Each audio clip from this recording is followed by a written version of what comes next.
আমি শুরু বিনিময়ে আমরা কি পাবো? মরার লাগে চাকরি বিনিময়ে আমরা কি পাবো?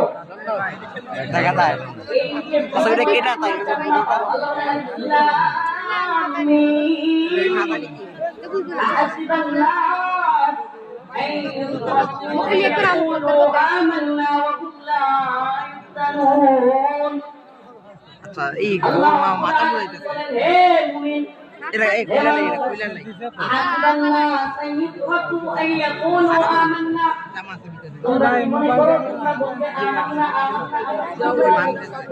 কথা বলার তোমাদেরকে কোনো পরীক্ষা করা হবে না। তোমরা কি মনে করো তোমাদেরকে ইমানদার বলার সাথে সাথে ছেড়ে দেওয়া হবে? এই দিনের জন্য কোনো কোরবানি করা লাগবে না। এই দিনের জন্য তোমাদেরকে কোনো পরীক্ষার শিকার হতে হবে না। এই দিনের জন্য তোমাদের